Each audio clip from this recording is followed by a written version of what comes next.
সে আমাকে বলেছিল আমাকে ছাড়া নাকি সে বাঁচবে না, আমাকে না দেখলে নাকি তার দিন ভালো যায় না, আমার সাথে কথা না বললে তার নাকি রাত পার হয় না। অথচ আজকে এতটা দিন হয়ে গেছে, এতটা সময় পার হয়ে গেছে, সে আমাকে ছাড়া দিব্যি ভালো আছে, আমার কথা ছাড়া সে দিব্যি ঘুমাচ্ছে। আমার সাথে না হোক, অন্য কারোর সাথে সে এখন অ্যাটাচড আছে। অথচ একটা সময় তার এই ন্যাকামি টাইপের কথাগুলো আমাকে খুব ভাবাতো যে একটা মানুষকে যদি আমি কখনো না কখনো যদি ছেড়ে চলে যাই তাহলে সেই মানুষটা কিভাবে থাকবে। অথচ আজকে সে আমাকে ছেড়ে দিব্যি ভালো আছে আরেকজনের কাছে।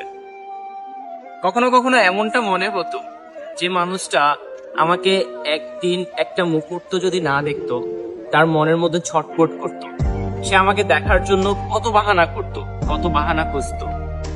আমি এক পলক দেখার জন্য, তার কথা রাখার জন্য তার কাছে ছুটে যেতাম। অথচ আজকে তার সব কথা, সবকিছু আমার কাছে অভিনয় মনে হচ্ছে। কতটা নির্ভেজাল মুক্ত একটা মানুষ অভিনয় করতে পারে তোমাকে না দেখলে বিশ্বাসই হতো না। একটা কথা মনে রেখো, হয়তো তোমার এই ছলনায়, তোমার এই প্রতারণায় আমি আটকে গেছি, কিন্তু তোমার স্পর্শ অথবা তোমার ছোঁয়া নাই বা দেখলাম, স্পর্শে না অনুভবে তোমাকে ভালোবেসে যাই।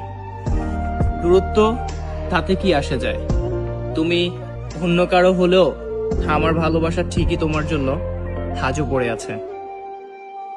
থাকি না, একাই না হয় কাটিয়ে দিব